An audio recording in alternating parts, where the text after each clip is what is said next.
Hi and welcome everyone. I hope you're all doing great and are ready for two new Reddit revenge stories. In the first story, an employee gets a collaborative revenge on his lying boss, together with an important client. And in the second story, a cheating and stealing ex gets a creative and life-challenging punishment. If you like listening to real-life stories filled with drama and revenge, don't forget to subscribe.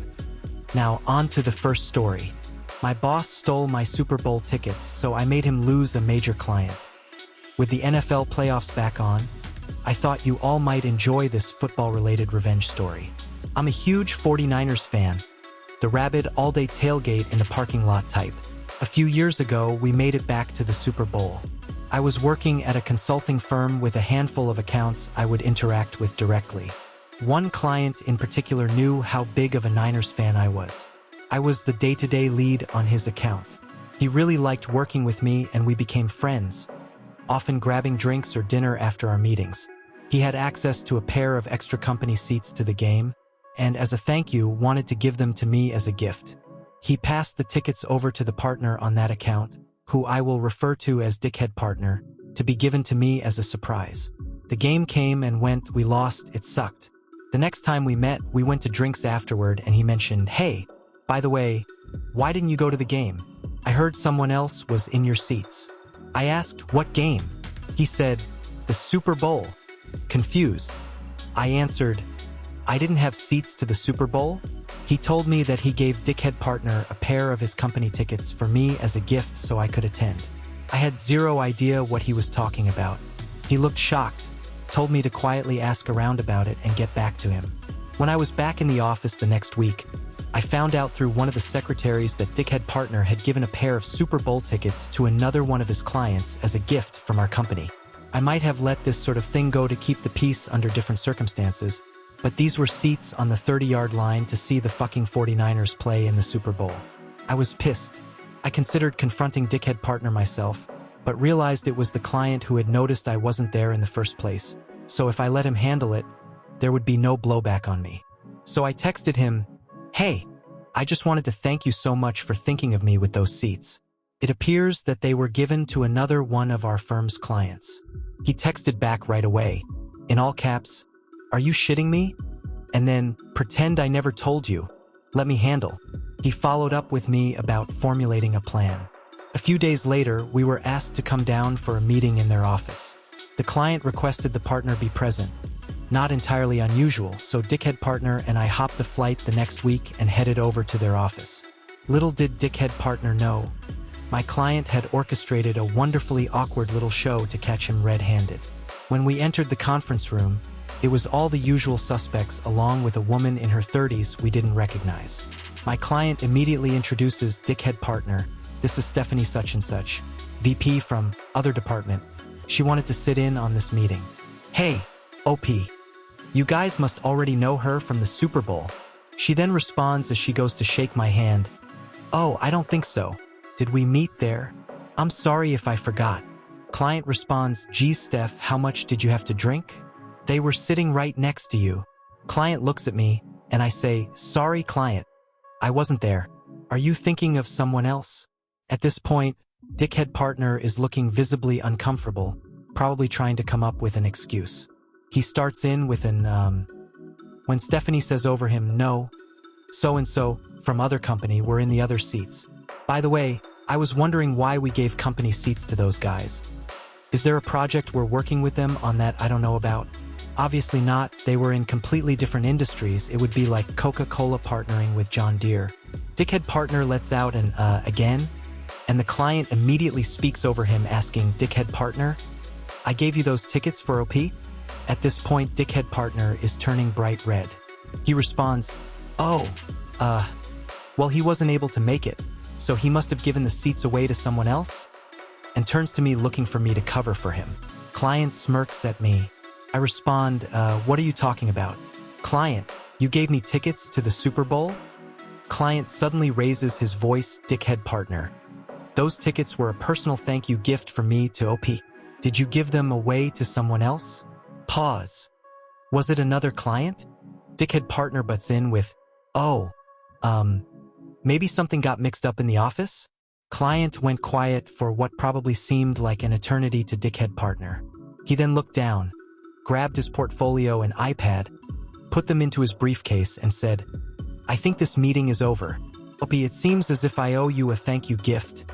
Let's go to lunch." "Stephanie, you're welcome to join. Dickhead partner, I need to evaluate our relationship. Please go back home and expect to hear from us next week."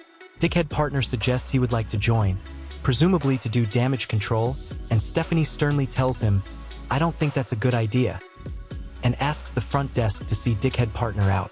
As soon as he is in the elevator, we all break out laughing hysterically. Stephanie wasn't really a VP, just an employee at the company who client had drafted into helping with his pre-planned meeting skit. But she did end up coming to lunch with us and was a fellow Niners fan and total blast to hang out with. On our way to the restaurant, I got a desperate text from dickhead partner saying I needed to cover for the firm and that we could discuss things when I got back. I replied, "Yes, we need to talk, but I'll see what I can do."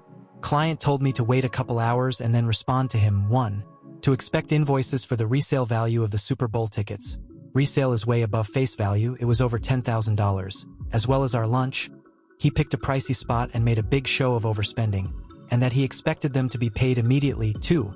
Expected I be given a direct apology. 3. Expected a written apology to his company for what he considered theft. And 4. He will only interact with me or another one of our firms. Partners, never dickhead partner.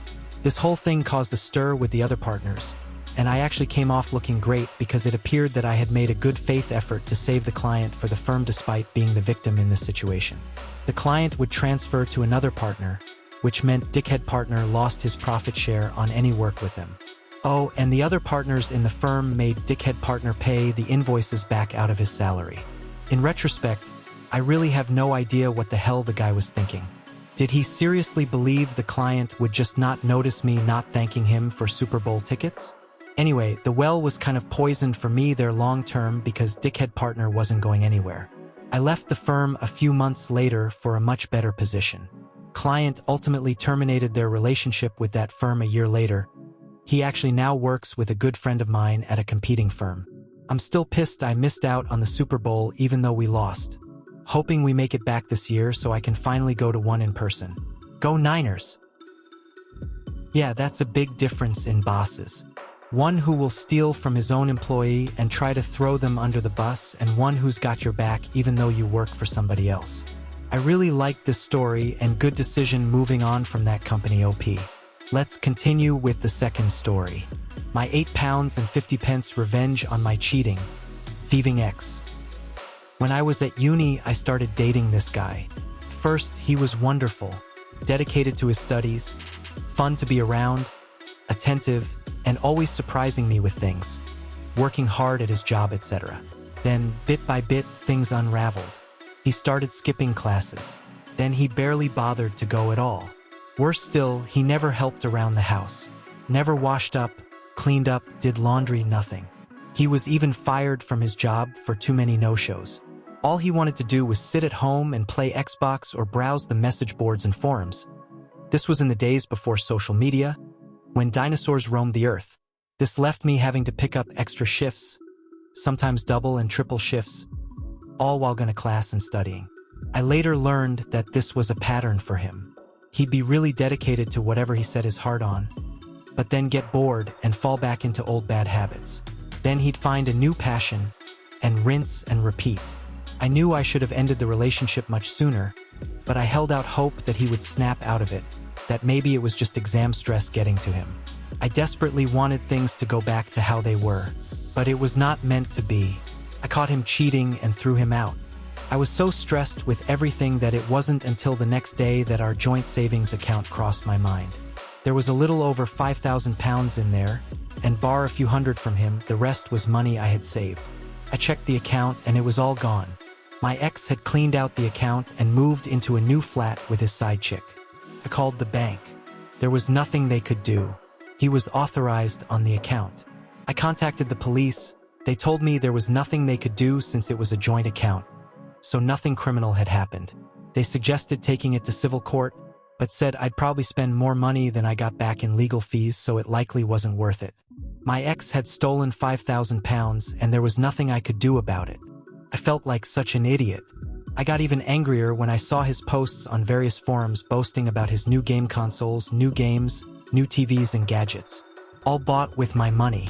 I'm not usually a vengeful person. Petty on occasion, sure, but I've never wanted to exact revenge as much as I did right then. And I knew just how to do it. While I was a student, I tempied every summer to help pay for my studies.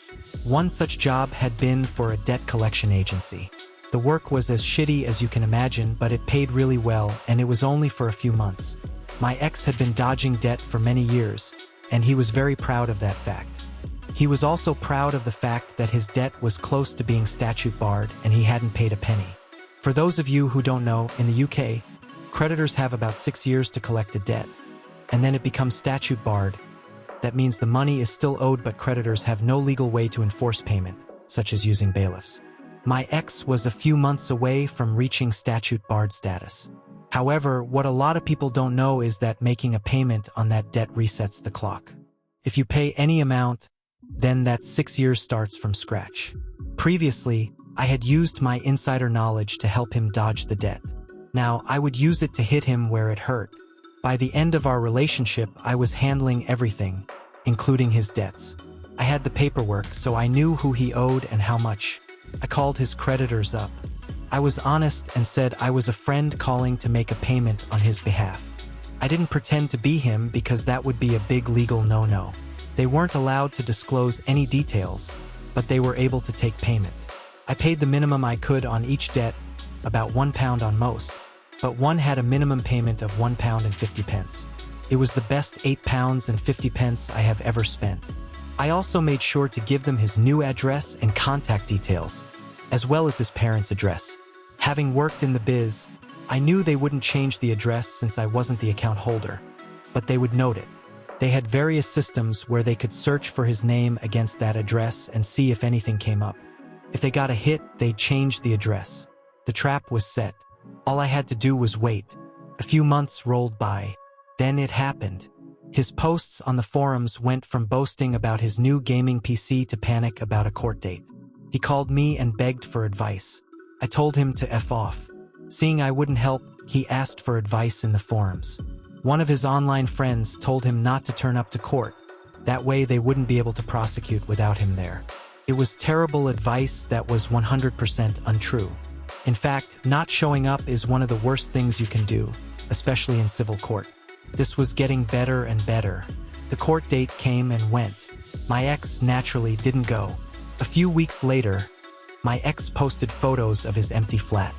Bailiffs had cleaned him out and taken every last one of his shiny new gadgets and toys.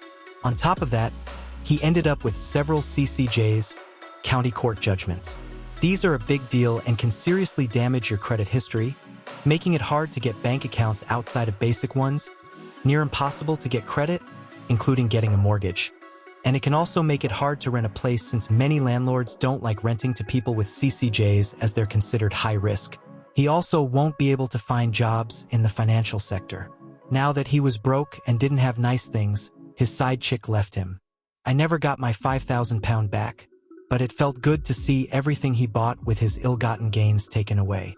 Hope that £5,000 was worth it. For anyone wondering how a student accrued 6 years of debt, he started at the university I attended when he was 25. He had initially gone to a different university at 18 but dropped out at 19 and went into the world of work. Then he convinced his parents to fund a business degree. He wanted to become an entrepreneur. And for anyone worried about the age gap, I deferred my uni start date by a few years so I could travel. I was 22 when we started dating. He was 26. And a satisfying revenge ending as usual. Good luck with your life now, scumbag. That was all for today. Thank you all for watching my videos, and I really hope you enjoyed it. And if you did, don't forget to subscribe and give this video a like. Until next time, stay awesome.